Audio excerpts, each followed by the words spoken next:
자, 이제 문학을 해보는데요. 문학은 여러분들이 수능 준비할 때 공부했던 것, 그거의 10분의 1도 할 게 없어요. 그리고 출제 비중도 우리 시험에서 많으면은 한 20%, 네 문제고, 그리고 적으면은 10%, 두 문제거든. 물론 문항수가 적다고 우습게 알자는 게 아니라 너무 수능처럼 과도하게 여기다 시간을 많이 투자하지 말자. 그리고 여러분들이 문학이 약하다. 내가 읽은 소설도 없고 시도 없고 문학이 약하다. 이런 생각이 들어도 미리 겁먹지 말고 정말 수능 때 문학을 못했더라도 공무원 시험에서의 문학은 딱 수업 시간에 설명한 것만 잘 들으면 충분히 할 수 있다. 그러니까 그런 자신감을 갖고요. 또 하나, 지금 문학 단원의 이 책은 기본서가 아니라 참고서라고 생각하셔야 돼요. 그래서요. 이 말은 무슨 말이냐면 이걸 다 볼 필요가 없다는 얘기야. 다 볼 필요가 없고 여러분들이 필요할 때 찾아보라고. 그래서 이렇게 두꺼워진 거지 사실은 이만큼 공부할 이유 없어요. 그러니까 이론은 지금 선생님이 수업하는 내용을 중심으로 잘 기억하시고, 그리고 역시 이 부분도 문제를 푸는 요령을 잘 익혀두자 이 말이야. 여러분들이 중고등학교 때 수능 준비할 때 생각해봐. 국어 어떻게 공부했어요? 문제 풀었죠? 문제 풀지 않았나? 문제 풀면서 뭔가 필요한 거를 조금씩 알아갔지 미리 이론이라고 공부하지 않았을 거예요. 근데 왜 공무원 시험은 꼭 이론 이러는지 모르겠어. 무슨 말인지 알겠습니까? 어차피 객관식 문제인데 어떻게 수능 준비할 때에는 이론보다 문제를 많이 풀었는데 왜 공무원 시험 준비할 때는 갑자기 문제는 안 풀고 이론 이렇게 떠드냐고. 그건 벌써 공부 방법부터가 틀린 거예요. 그러니까 문학에 있어서는 이론이라는 건 뭐냐면 문학에만 사용되는 용어들이 있어. 그 용어들을 알아야 된다는 것이고, 그리고는 자꾸 문제를 풀면서 익혀두면 되겠습니다. 자, 그럼 지금부터 뭘 설명하냐면 문학에서 우리가 사용하는 용어 중 꼭 알아야 될 최소한의 것들을 살펴보는데요. 첫 번째가 문학의 정의죠. 그러면 문학이란 뭐냐라는 거예요. 문학이란 뭐냐? 즉 문학의 정의를 거기 뭐라고 써놨어요? 문학은 가치 있는 인생 체험을 밑줄 치고 가치 있는 인생 체험. 이게 문학의 뭐예요? 내용이에요. 이 내용을 만약에 몸으로 보여주면 그건 무용이고, 그걸 선과 색으로 보여주면 미술이고, 그렇죠? 그걸 막 벽돌과 철근으로 보여주면 건축이야. 이해되나요? 따라서 문학은 그 가치 있는 인생을 뭐로 보여주는 거야? 언어로. 그래서 언어가 문학의 뭐가 되는 거야? 형식이 되는 거지. 언어는 문학의 형식이 되는 거죠. 그리고 제일 중요한 말, 형상화한 예술이다 이 말이에요. 형상화했다는 말이 나왔어. 자, 형상화란 뭐냐? 철수는 몸이 아프다 이러면 그거는 진술이야. 진술. 철수가 링거를 꼽고 누워 있다. 이게 형상화야. 무슨 말인지 알겠어요? 자, 다시 한번. 철수가 다리를 다쳤다 이러면 그건 그냥 진술이야. 철수가 다리에 기부스를 하고 있다 그러면 그건 형상화한 거야. 자, 가을이 되니 쓸쓸하다 이러면 진술이야. 낙엽이 하나둘 진다 하면서 쓸쓸함을 알게 하면 뭐 한 거야? 형상화한 거야. 그러니까 문학이 문학다우려면 뭐가 일어나야 돼? 형상화를 해야 돼. 그래서 우리가 흔히 중고등학교 애들이 좋아하는 시 중에 원태현 얘가 쓴 게 있어. 너는 가끔 내 생각하니 나는 늘 네 생각해. 나는 화장실에서도 네 생각해. 이런 시가 아이들은 좋은 시라고 하고, 아유 어른들이 좋아하는 시는 또는 문학에서 얘기하는 시는 너무 어려워 이러는데, 그게 시가 아닌 이유는 진술만 돼 있잖아. 그죠? 너 나 좋아하니? 너는 뭐 가끔 내 생각하니? 나는 너 늘 네 생각을 해. 나는 화장실에서도 네 생각을 하고 밥을 먹을 때도 네 생각을 하고 수학 문제를 풀면서도 네 생각을 해. 그래서 나는 공부를 못해. 이렇게 써 있으면 그거는 진술한 거야. 얘들 보고 싶고 그립다는 걸 그냥 쓴 거야. 그건 문학이 아닌 거야. 이해됩니까? 문학의 언어는 뭐가 있어야 된다? 형상화. 그러니까 우리는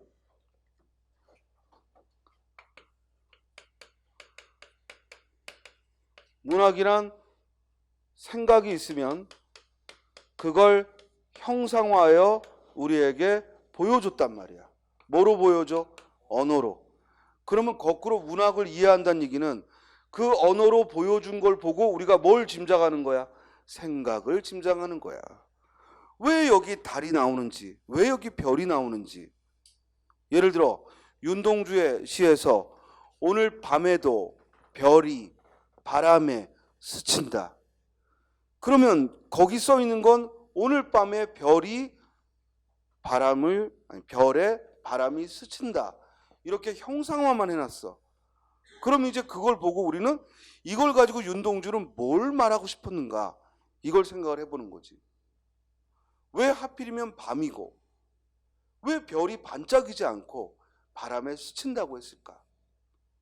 그러면 그때 일제강점기라는 시대를 고려했을 때 그 시대는 밤과 같이 어두운 시대고 그리고 별과 같은 희망도 바람이라는 외부적인 요인에 의해 얼마든지 흔들릴 수 있다. 아, 이걸 말했구나. 자, 중요한 건 이제 또 하나 중요한 건 그걸 여러분들이 선생님 설명을 듣기 전에 못 떠올려. 선생님 저희를 무시합니까? 무시하죠. 왜냐면은 그거는 훈련을 해야 돼요. 훈련을 해야 됩니다. 여러분들이 하나 착각하는 게 영화를 그냥 눈으로 보면 다 알 수 있다고 생각해요. 천만에요. 공부해야 됩니다. 연극을 가서 돈 내고 보면 다 안다? 천만에요. 공부해야 됩니다. 소설을 그냥 읽으면 이해한다? 말도 안 되는 얘기입니다. 공부해야 됩니다. 그게 여러분들은 안 돼 있습니다. 그 훈련을 배워야 됩니다. 얼마나? 10년, 20년을. 근데 어떤 사람이 그렇게 공부합니까? 그러니까 전문가들이 필요하고 평론가들이 필요하고 그 사람들이 여러분들에게 좀 더 삼키기 좋도록 씹어서 보여주는 겁니다. 그런데 여러분들은 뭘 욕심내냐면 평론가처럼 바로 또는 국어선생처럼 바로 해석을 못한다고 그거를 서운해하더라고요. 그건 말도 안 되는 거예요. 그냥 여러분들은 이것만 할 수 있습니다. 뭐냐? 어떤 사람이 써놓은 거에 대해서 아 이게 맞구나 이것만 판단할 수 있습니다. 여러분들이 먼저 쓰려고 하지 않아도 돼. 그러니까 시험장에서 어떤 처음 보는 시를 보고 이걸 해석해봐라 이건 욕심내지 마. 대신 해석해놨을 때 조금 전에도 선생님이 윤동주의 시를 가지고 야 여기서 밤은 일제강점기의 어두운 시대를 말하고 여기서의 별은 그 어두운 시대에도 희망을 갖는 걸 말하는데 이게 바람에 스친다고 했으니까 그 당시 일제 외압에 의해 이런 희망을 갖는 것도 힘들다는 걸 말하는구나. 그럼 그걸 듣고 여러분들이 아 납득할 만하네 이러면 된다고. 에이 말도 안 돼요 이러면은 이해력이 떨어지는 거지만 뭐 그렇게 생각할 수 있네요 이러면 되는 거라고. 거기까지만 욕심내자 이 말이야. 뭔 소리인지 알겠죠? 자, 문학의 핵심은 뭐다? 형상화다. 그래서 소설은 인물과 사건과 배경을 만들어서 형상화시키고 시는 운율 있는 언어로 형상화시키고 희곡은 배우들이 동작으로 형상화시키고. 이해됐어요? 그럼 가장 문학답지 않은 건 뭐겠어요? 수필이에요. 그래서 다른 나라에서는 수필을 문학으로 안 칩니다. 있습니까? 그냥 에세이다라고 해서 이는 글로 보지 문학으로 안 보는 나라가 많아요. 그리고 우리나라에서도 실제로 수필은 시험에서도 그냥 정서 표현의 글일 뿐이지 특별히 문학이라고 문제를 이제는 취급하지 않습니다. 이해됐습니까? 자, 그러면 문학은 형상화했다. 형상화라는 말 이해했죠? 형상화라는 건 뭐야? 그냥 진술한 게 아니라 뭐 했다고? 구체적으로 보여주는 거야. 자, 그 구체적으로 보여주기 위해서 쓰는 방법이 뭐예요? 묘사와 또 하나 뭐예요? 비유예요. 묘사와 비유예요. 우리 하루께 상실의 시대 노르웨이 숲이라는 소설에서 그 주인공 미도리가 이 남자 주인공에게, 그 자식 이름이 와다나벤지 뭔지 하여간 남자 주인공한테 사랑한다는 말을 해보라고 합니다. 그러니까 이 남자 주인공이 공중전화에서 전화로 사랑해라고 합니다. 아니 그거보다 더 좀 센 말을 해보래요. 그러니까 우리 유치한 말 있잖아. 뭐 하늘만큼 땅만큼 사랑해 그래요. 그러니까 아니 그거 말고 더 센 말을 해보라고. 그랬더니 뭐라고 하냐면 코끼리가 버터가 될 때까지 사랑해라는 말을 해. 그러면 이건 뭘 의미하는 거야? 코끼리라는 어마무시한 짐승이, 그죠? 버터처럼 흔적이 없이 녹을 때까지. 이건 뭐야? 영원이라는 얘기죠. 이해돼요? 그때서야 미도리가 그 정도는 뭐 마음에 드네. 그 표현이 일본 광고를 휩쓸었어요. 그래서 이 상실의 시대가 일본 최초로 1000만 부가 넘는 그런 소설 판매를 이루면서 무라카미 하루키라는 작가가 일본의 아주 유명한 작가가 되면서 지금은 뭐 노벨문학상 후보까지 거론되고 우리나라에도 어마무시한 영향을 끼쳤습니다. 대한민국 거의 대부분의 소설가들이 거의 뭐 하루키를 흉내낸다고 할 정도로 많은 영향을 끼쳤죠. 하루키는 절묘한 비유와 묘사를 합니다. 외롭다는 말 한마디도 안 나오는데 소설을 읽으면 내내 외로운 것처럼 느껴집니다. 그게 사람들이 빠져드는 거죠. 우리나라 소설은 슬픔이 뭐야? 먼저 슬프다부터 써요. 이해돼요? 그래서 이렇게 문학의 핵심은 묘사와 비유를 통해 형성하는 거야. 그러니까 외국 소설 같은 거 어설프게 번역을 해놓으면 우리가 어려운 거지. 됐어요? 근데 우리가 볼 때는 어려운데 꼭 노벨상 받거든? 그죠? 요번에 한강의 채식주의자, 우리나라 소설치고는 엄청나게 이 형성화를 빼어나게 했어요. 그래서 상을 받았는데 일반인들 유명하다니까, 더구나 우리나라 사람이 해외 유명한 문학상을 받았으니까 얼른 사봤겠지. 전부 막 찢어버리고 아니면은 역시 뭐 이 문학은 나하고는 어려워. 됐습니까?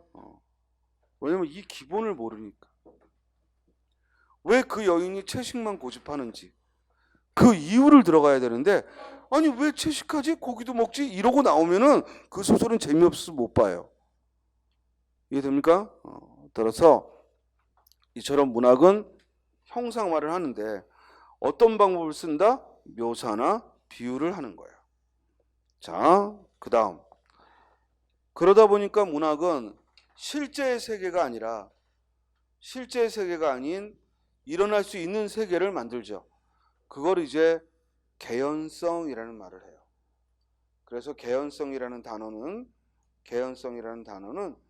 즉 실현 가능한, 즉 현실에서 일어난 게 아니라 있을 법한, 현실에서 있을 법한 실현 가능한 세계를 보여주는 거예요. 그걸 개연성이 있다라고 해요. 그리고 그렇게 해서 이루어진 문학의 세계를 무슨 세계? 허구라고 하는 거예요. 허구. 허구는 거짓말이 아니야. 허구는 거짓말이 아니라 개연성 있는 세계를 보여준 거야. 이해됐죠? 우리 예전에 영화 중에 괴물이라는 영화 있었죠? 한강에서 막 괴물 뛰어다니고, 그죠? 그건 분명히 일어난 일은 아니죠. 그러나 뭐야? 일어날 법한 일이죠. 왜냐면 그 괴물 탄생의 이유가 뭐였어? 미군들이 화학약품을 한강에 몰래 방출하고. 근데 사실은 용산기지 철거하면서 무슨 일이 벌어졌어?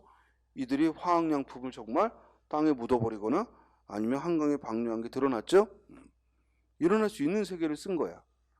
그리고 그러면 혹시 물고기에서 그런 화학약품에 의해 인간이 상상하기 어려운 괴물이 등장할 수 있지 않을까. 이러고 즉 허구화를 한 거죠. 그건 분명히 가짜 이야기지만 일어날 법한 이야기입니다. 선생님, 그럼 SF 이런 건요? 스타워즈 분명히 그건 일어나지 않은 일이고 그리고 현재로 봐서는 먼 미래의 일이지만 얼마든지 국가와 국가가 다투듯이 우주 내에서도 별과 별 사이에 사는 사람들끼리, 즉 욕심을 가진 놈이, 그죠? 지금도 이 지구를 다 먹겠다는 놈이 있듯이 우주를 다 자기 통제하에 두겠다는 놈들이 있을 수밖에 없고, 그러면 그들도 군대를 꾸리고 이렇게 싸움을 하겠구나. 충분히 가능한 세계를 쓰는 겁니다. 그래서 그 유명한 철학자가 그런 얘기를 했어요. 우리는 언어 이외의 것을 상상할 수는 없다.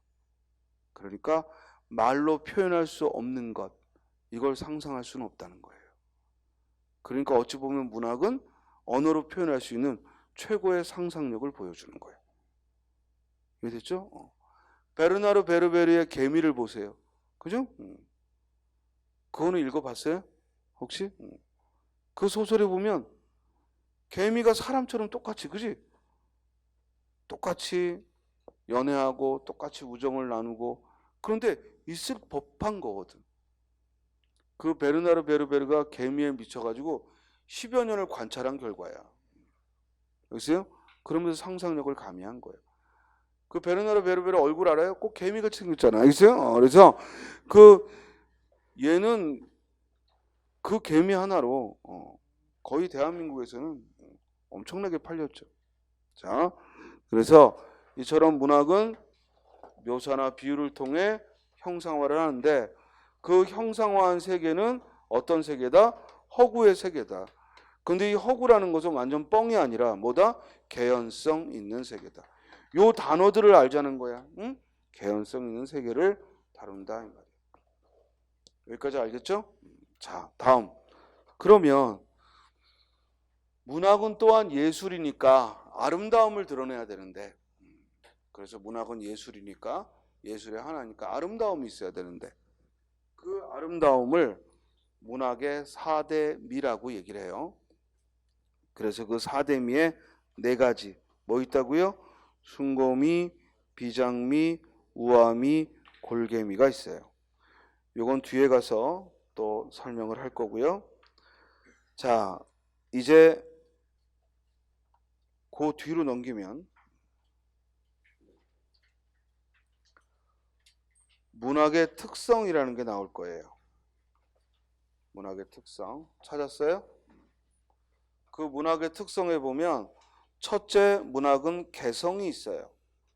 문학은 개성이 있다 할 때 이 개성은, 문학은 본질적으로 주관적인 걸 드러내는 거예요.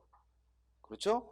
이 비문학이 주로 객관적인 사실이나 의견을 다룬다면, 문학은 본래가 주관적 정서를 드러내요. 자, 정서라는 단어 동그라미. 정서가 뭐예요? 자, 봐봐. 내가 요걸 만졌을 때 이렇게 딱딱하다는 느낌이 와. 이건 감각이야. 여기까지 알겠지? 자, 딱딱한 걸 만졌더니 내가 기분이 안 좋아. 그지? 그걸 정서라고 그래. 그러니까 정서는 어떤 사물을 대하는 뭐야? 태도. 저는 그럼 감정하고 비슷하나요? 감정은 어떤 사물을 대하지 않아도 일어날 수 있어. 그러나 정서는 반드시 뭐야? 대상이 있어야 돼. 그럼 정서의 가장 대표적인 게 뭐지? 정서의 가장 대표적인 게 좋다 싫다야. 이게 나한테 좋은 거냐 싫은 거냐. 이해돼요? 우리가 인간관계를 막 세분화해서 여러 가지로 얘기할 수 있지만 제일 기본은 뭐야? 좋으냐 싫으냐지. 그러니까 사람들이 가끔 이분법적으로 생각하지 마. 왜 세상을 좋다 싫다로 봐. 이런 얘기가 자꾸 나오는 게, 우리가 본능적으로 어떤 대상을 볼 때는 뭐로 봐요? 좋냐 싫냐로 보는 거야. 됐습니까? 아주 기본적인 겁니다. 그 본성을 우리가 자꾸만 교육을 통해 누르니까 그러지, 우리는 누구나 누굴 대하면, 또는 어떤 사물을 대하거나, 또는 심지어 음식을 맛봐도 좋다 싫다가 드러납니다. 알겠죠? 다음, 그래서 문학은 주관적 정서를 표현하기 때문에 개성적이에요. 그 다음 보편적이에요. 보편적이라는 얘기는 현재 누구에게나 보편적인 감동을 준다는 겁니다. 나라를 초월해서, 인종을 초월해서, 민족을 초월해서. 우리 미국의 작가 해밍웨이의 노인과 바다는 누가 읽더라도, 즉 그 거대한 고기를 잡기 위해 노인이 마지막까지 사토하고, 비록 돌아오는 길에 상어떼에게 모두 뜯겨서 뼈만 남은 걸 가져오지만 노인은 자기가 할 수 있는 최선을 다했기 때문에 돌아와서 편안하게 죽음을 맞이할 수 있었어요. 이런 것들은 미국인이 아니더라도 우리가 공감하게 되고, 그리고 그와 같은 삶의 태도에 대해서 꼭 승리에서만이 아니라 최선을 다한 그 삶에서, 마지막까지 자기 직업에서 최선을 다한 그 노인의 모습에서 우리는 감동을 얻는 거죠. 그렇죠? 따라서 이는 곧 보편성을 말한다. 자, 그런데 어떤 문학은 시대가 오래됐는데도 여전히 감동을 줘요. 셰익스피어의 작품들은 500년 전 작품이에요. 그럼에도 불구하고 현재에도 계속 새롭게 창조되고 새롭게 우리에게 전해져요. 이렇게 시대를 초월하여 문학이 읽히면 그걸 뭐라고 해요? 항구성이다 라는 말을 해요. 항구성, 오래 유지된다 이 말이야. 그래서 문학은 개성과 보편성과 항구성을 갖습니다. 다음, 이제 문학의 갈래를 이야기를 해야 되는데, 갈래라는 말을 서양 말로는 장르라고 하는 거죠. 그래서 우리말로는 갈래, 서양 언어로는 장르라고 해요. 자, 먼저 문학의 장르, 갈래는 서정, 서사, 극, 교술 이렇게 넷으로 분류를 해요. 이게 가장 문학의 상위 갈래예요. 문학은 크게 네 가지, 서정문학, 서사문학, 극문학, 교술문학이 있는 거예요. 자, 서정문학의 하위 갈래로 시가 있는 거죠. 시가. 그죠? 또 우리 노래 중에는 향가, 고려가요, 시조 이런 게 다 서정문학에 속하겠지. 그죠? 향가니, 고려가요니, 시조니 이런 것들은 모두 서정문학에 속하지. 그러니까 현대의 시가 어디에 속하는 거라고? 서정갈래. 이해됐어요? 자, 서사갈래 대표적인 게 뭐야? 소설이죠.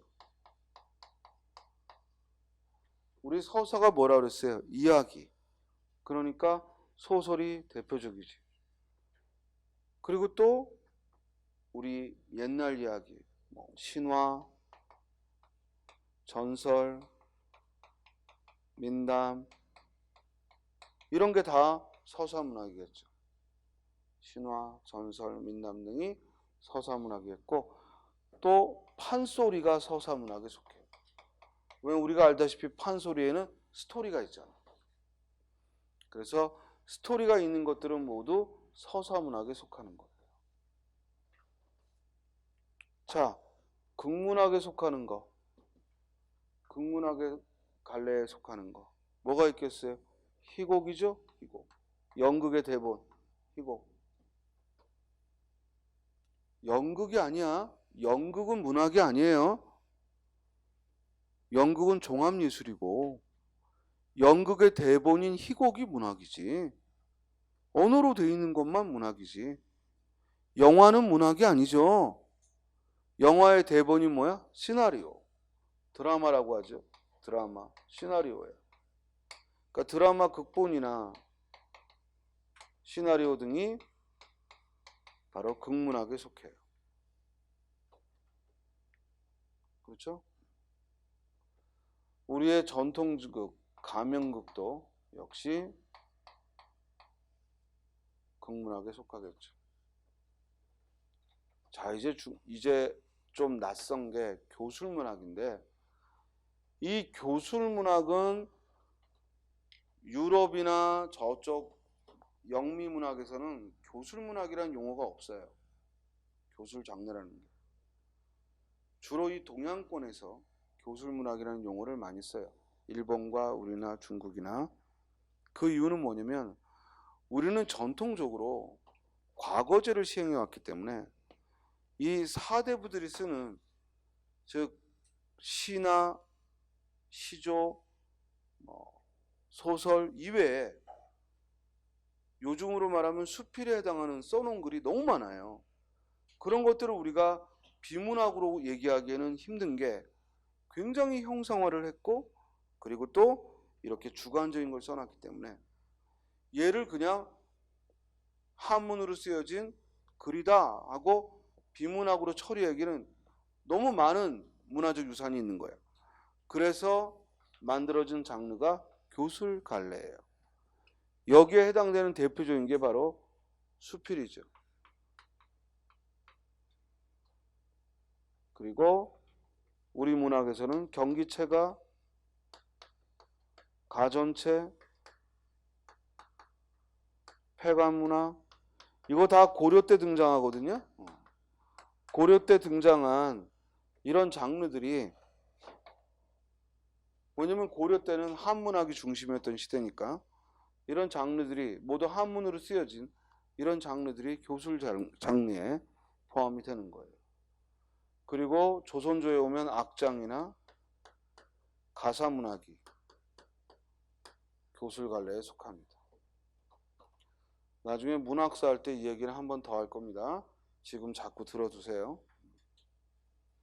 자, 그래서 정리하면 문학은 크게 4대 갈래, 서정문학, 서사문학, 극문학, 교술문학으로 나누고, 그 하위 갈래로서 시, 소설, 희곡, 수필이라고 하는 겁니다. 여러분들은 대부분 시를 서정문학, 시하고, 서정문학이라는 말보다는 시라는 말을 더 많이 썼을 텐데 사실은 시는 서정문학에 속하는 거죠. 이해돼요? 자, 그리고 또 학자들이 이 서정문학을 설명하면서 그 특징으로 이런 표현을 씁니다. 노래하기 문학이라는 말을 써요. 그래서 노래하기 문학은 뭘 가리키는 거예요? 서정문학을 가리키는 거예요. 노래하기 문학이라는 표현을 써요. 서정문학이라는 말 대신에 모두 쓴다? 노래하기 문학. 그리고 서사문학이라는 말 대신에 뭘 쓰죠? 서사문학이라는 말 대신에 이야기하기 문학. 서사가 이야기니까 이야기하기 문학, 이야기하기 문학이라는 말을 씁니다. 자, 그러면 희곡은, 극문학은 뭐라고 부를까? 보여주기 문학.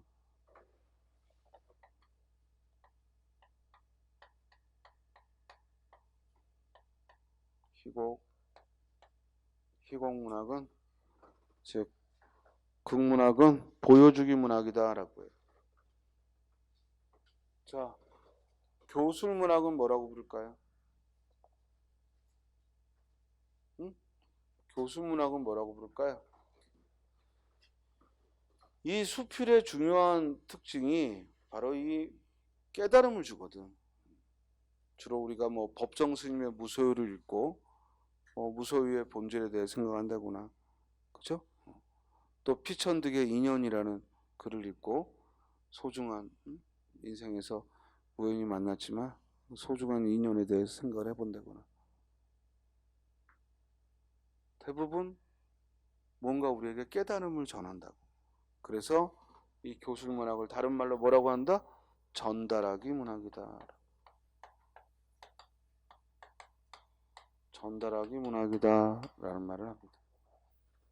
자, 그래서 서정, 서사, 극, 교술, 이 말에 대해 즉 노래하기 문학, 이야기하기 문학, 보여주기 문학, 전달하기 문학 이런 용어를 씁니다. 지금 시험에 많이 나오는 용어들을 설명하는 거야. 자, 그 다음 우리 문학은요 실제 이야기가 아니라 있을 수 있는 세계, 허구의 세계를 말을 하는데 질문, 실제 사실을 다루는 게 딱 하나 있어요. 이 문학의 4대 관료 중 허구가 아니라 실제를 다루는 게 있어요. 그게 뭐예요? 수필, 곧 교술문학이에요. 이 수필은 반드시 실제를 다뤄요. 알겠어요? 이건 반드시 실제의 경험을 다룹니다. 근데 이 실제의 경험이라는 게 폭이 엄청 넓어. 뭐냐면 상상한 것도 실제야. 내가 상상했다라는, 그러니까 꿈을 소재로 하거나, 그죠? 이래도 돼요. 그래서 이 수필이 애매한 거야. 문학이라고 하기에도 애매하고 문학이라고 아니라고 하기에도 애매하고. 이해됐습니까? 자, 그 다음 이제 서정문학에서, 시에서 작가를 대신해서 그 시에서 노래하는 일을 뭐라고 부르나요? 뭐라고 불러? 시적 화자라고 합니다. 이 말을 꼭 알아야 돼. 시험에 워낙 자주 나오지. 시적 화자란 바로 그 노래하는 나를 말하는 거예요. 시에서 노래하는 나를 뭐라고 부른다? 시적 화자. 질문, 시적 화자는 작가하고 즉 일치한다, 일치하지 않는다? 시적 화자는 작가하고 일치하지 않습니다.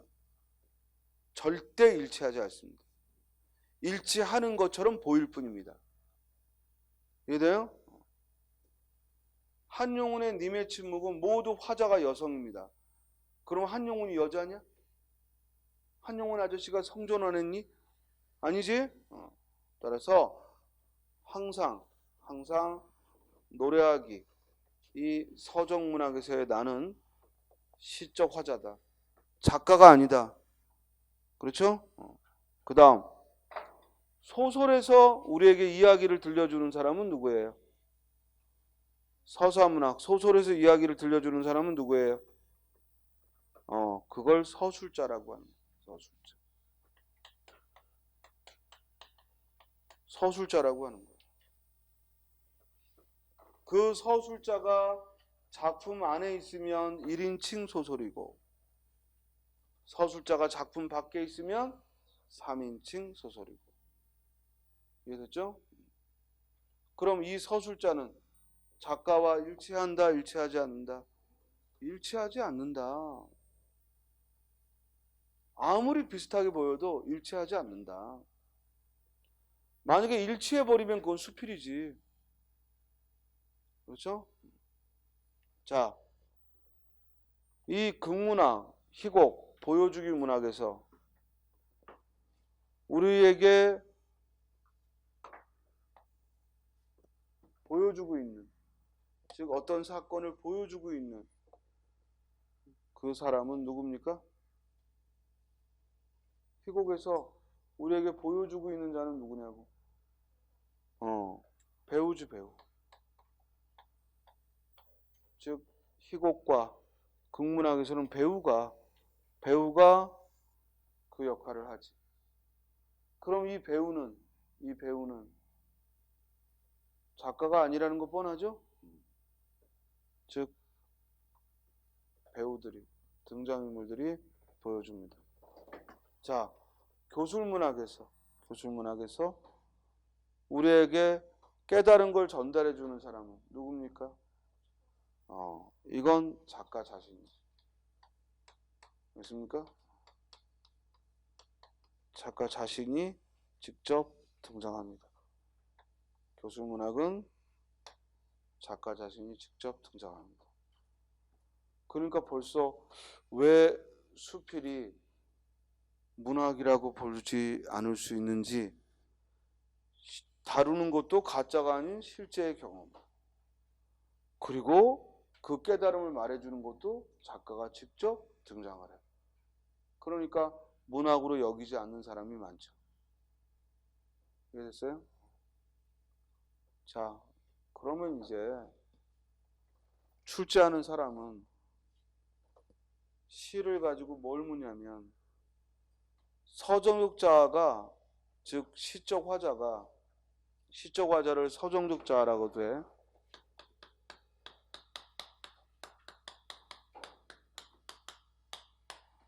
시적 화자를 서정역자라고도 해요. 시적 화자를 서정역자라고도 합니다. 서정역자가 뭘 노래하고 있니? 이걸 물어보는 거야. 또는 어떻게 노래하고 있니? 이걸 물어보는 거야. 뭘 노래하는지 물으면 내용을 묻는 거고, 어떻게 노래했니? 이걸 물으면 형식을 묻는 거예요. 또 서사문학은 저 서술자가 뭘 얘기해 줬니? 이거 묻는 거고, 역시 어떻게 얘기해 줬니? 이걸 묻는 거예요. 극문학은 뭘 보여준 거니? 이거고, 어떻게 보여준 거니? 이걸 묻는 거예요. 수필은 뭘 지금 다루고 있니? 그죠? 뭘 전하고 싶니? 역시 어떻게 그걸 전했니? 결국 문학 문제를 딱 둘로 나누면 그 문제예요. 내용을 묻거나 그 형식을 묻는 겁니다. 알겠죠? 자, 이제 문학의 갈래에서 알아야 될 용어 중 그 옆에 보면 운문문학, 산문문학이라는 말이 나오죠. 운율이 있냐 없냐인데 운문문학이 곧 서정문학이야. 운문문학이 곧 서정문학. 나머진 모두 산문문학. 그렇죠? 그 다음 이 문학의 전달 방식에 따라 구비문학과 기록문학이 있어. 구비문학은 처음부터 말로 된 문학이야. 말로 만들고 말로 전승돼. 그러니까 이건 작가가 한 사람이 아니지. 그지? 누구야 그러면? 알 수 없지. 작자 미상이야. 그리고 이 구비문학은 고전문학이겠죠? 왜? 글이 만들어지고 나서는 반드시 작가가 글로써 썼으니까. 왜? 돈벌이가 되기 때문에. 저작권이라는 개념이 생기고. 그러니까 구비문학은 다 고전문학인데 문제는 이 구비문학은 말로 만들어 작자 미상으로 전해져 오니까 자꾸만 내용이 많아지기도 하고 바뀌기도 해. 그래서 구비문학을 다른 말로 유동문학이라고도 하는 거예요. 유동. 그 옆에 써있지? 유동. 우동이 아니다. 유동. 유동. 그리고 또 부동문학이라고도 해. 부동. 그 옆에 써있지? 부동이라는 게 뭐야? 움직이지 않는다? 말로 했는데 어떻게 움직이지 않아? 자, 유동은 말 그대로 들어오고 나오고 움직임이 있으니까 유동문학이야. 그죠? 그런데 부동문학은 또 뭐냐 이거야. 그걸 움직이지 않는다 이래버리면 정해진 대로 내려온다는 건데 그건 구비문학 아니지. 이때 부동은 뭐야? 한 지역 내에서만? 그럼 우리가 어떤 민요를 부르면은 그 민요는 서울에서 민요다 그러면 서울 사람만 부르나? 부동산 아니야 이 부동이.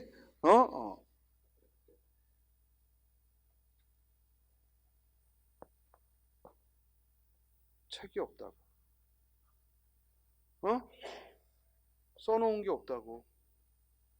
이해돼요? 그래서 부동 없다는 거예요. 딱 고정된 것이 없다. 여기서 고정된 것이 없다의 그 고정은 내용이 아니라 실제 작품, 책이 없다고. 그러면 선생님 나중에 다 책에 써 있는 그 구비문학은 뭡니까? 나중에 옮겨놓은 거지. 됐어요?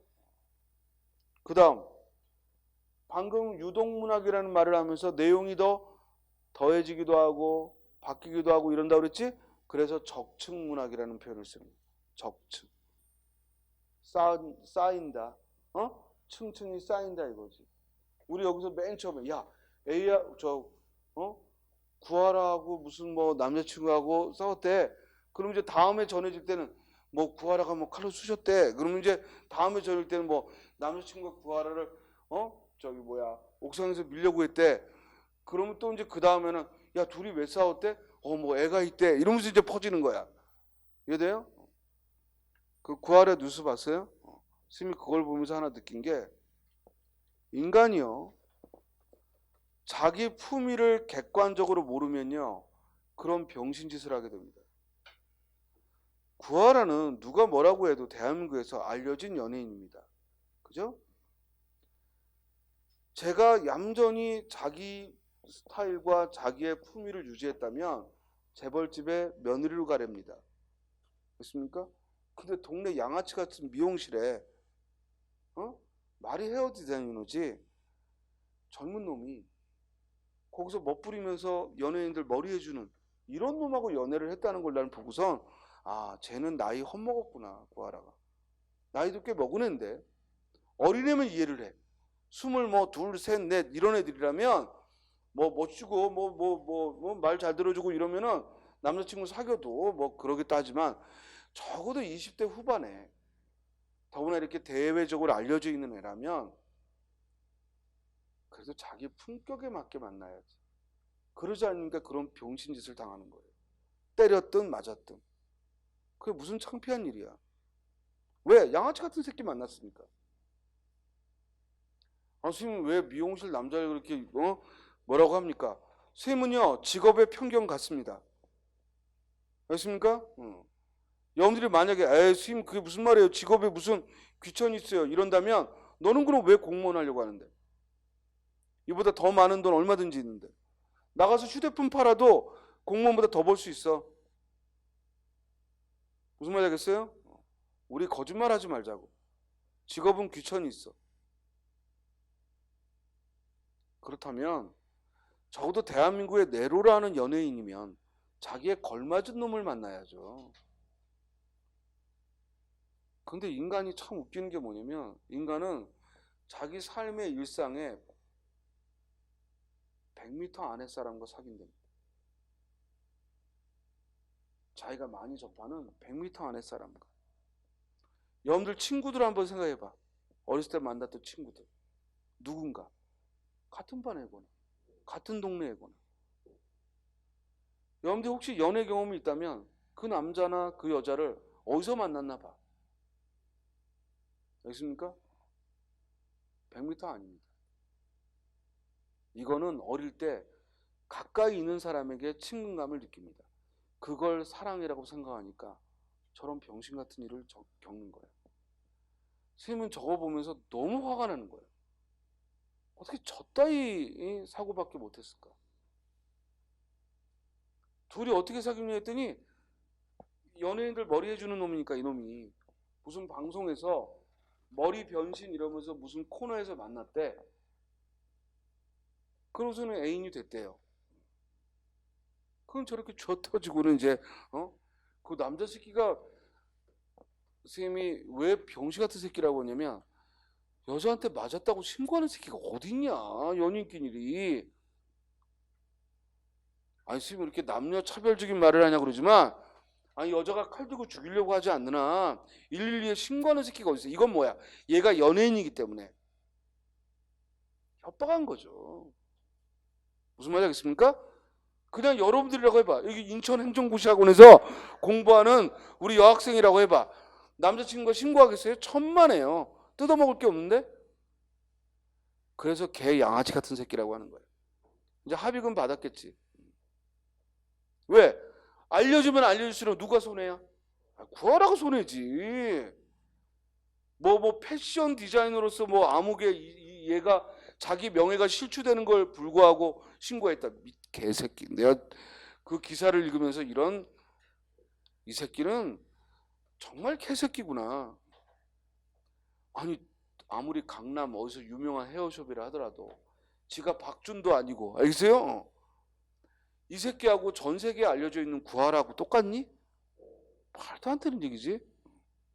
구하라 연명인 거죠. 그 돈 받아 처먹으려고. 그게 무슨 애인이냐고. 그게 무슨 남자친구야. 어떻게 여자애가 눈이 거기까지밖에 안 미치는지. 아유 정말. 그래서 여러분들도 잊지 말게. 항상 사람은 자기의 품격을 자기가 유지하는 거예요. 그렇죠?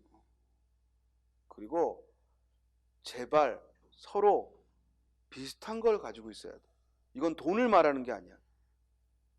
서로 정말 극단에 갔을 때 비슷하게 주고받을 게 있으면 절대로 외부로 안 퍼져.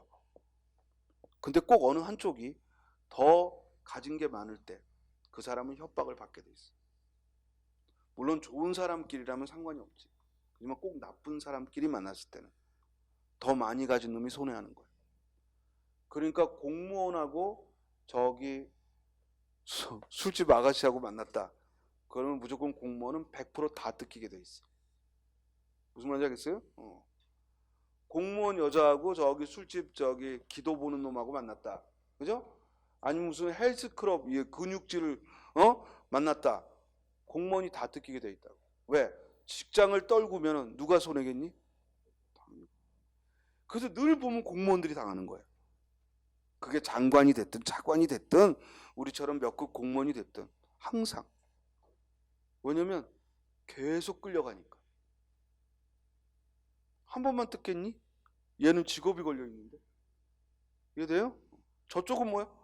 이 헬스클럽에서 망하면 뭐야? 저쪽 헬스클럽 가면 되지. 이 미용실에서 잘리면 저쪽 미용실 가면 되고. 오히려 유명세를 타는 놈도 있는데. 쟤 구하라 사귀었대 이러고. 옛날에 그 여자 연예인 탤런트하고 만났는데 그 동영상 유출한 새끼. 이 새끼는 그래서 유명해졌잖아. 배우하고 만났던 애다 이러면서. 강남 아줌마들이 모두 불렀대요. 어떻게 생겼길래 여배우가 저 새끼한테 빠졌나 그러고. 아줌마들의 호기심은 놀랐거든. 알겠어요? 그러니까 선생님이 공무원 될 사람들은 항상 품이 있는 처신에 주의하고, 그리고 사람의 감정은 통제할 수 없기 때문에 누군가에게 빠졌다 그러면은 최악을 생각해야 돼. 그래서 안전한 연애를 하라. 무슨 말이 겠습니까? 최악으로 저 여자하고 저 남자하고 나하고 싸워서 헤어지더라도 내가 공무원이란 걸 협박할 수 없는 존재를 만나라고. 무슨 말이겠습니까? 이 정도는 이제 나이 먹었으니까 계산을 해야 돼. 그냥 여러분들이 좀 더 부자인 사람 만나고 여자가 집안이 잘 살고 그런 저속함을 말하는 게 아니라 적어도 나를 협박하지 않을 사람을 만나야 될 거 아니야. 요새 나쁜 사람 너무 많아요. 무슨 말인지 알겠어요? 그렇기 때문에 그럼 지금 협박하지 않을 사람은 어떻게 합니까? 정상적인 가정을 가지네. 정상적인 직업을 가지네. 무슨 말인지 알겠어요? 그런 사람들은 협박 못합니다. 자기도 가진 게 있으니까. 이해돼요? 저 여자가 아무리 미워도 내 직업을 통째로 없어지는데 저 여자한테 그럴 일은 없거든요. 그래서 비슷비슷한 사람들끼리 만나라고. 오늘 첫 시간의 핵심은 그거야. 알겠어요? 이런 거 백날 해도 소용없어. 이런 거 백날 해도, 백날 하면 뭐하냐? 한 방에 날아가는데. 공무원 되면 뭐해? 그런 이상한 데 걸려서 한 방에 날아가는데. 그게 제일 중요한 거야. 자, 구비문학은 따라서 적층문학이라고도 부르고 유동문학이라고도 부르고 부동문학이라고도 부르고 표방문학이라는 말은 똑같은 말이야. 유동문학이나.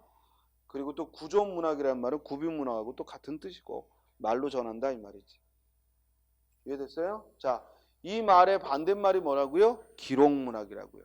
기록문학은 어떻게 만들어진 걸 말한다고요? 처음부터 글로 쓰여진 거. 자, 그럼 질문. 고려가요 청산별곡은 사월이 사월이랐다, 청산의 사월이랐다, 머루랑 다르랑 먹고 청산에 살을 낳다 얄리얄리얄청 얄라리얄라. 이 노래는 구비문학이거든요.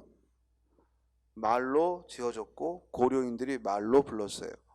근데 조선조에 가서 궁중에서 고려시대 노래를 정리하면서 이걸 악장 가사에 옮겼어요. 그죠? 글로, 한글로, 한글 창제 후에 노랫말을 옮겼어요. 그러면 구비문학 청산별곡은 한글로 옮겨졌으니까 기록문학이 되나요? 아니면 계속 구비문학인 거예요? 태생이 구비문학은 끝까지 구비문학이야. 이해돼요? 나중에 아무리 한문으로 옮겨지고 한글로 옮겨져도 구비문학은 처음부터 끝까지 구비문학. 선생님 그럼 기록문학이 구비문학이 되는 수도 있나요? 없지 바보야. 알겠어요? 그러니까 한 번 기록문학은 끝까지 기록문학, 한 번 구비문학은 끝까지 구비문학. 이해됐죠? 자, 그럼 이제 잠깐 쉬었다가 지금 문학의 두 가지를 더 얘기해야 되거든. 문학을 바라보는 관점, 문학의 미에 대해서 이야기를 하고 그리고는 문제 풀어볼 거예요. 잠깐 쉬었다 하죠.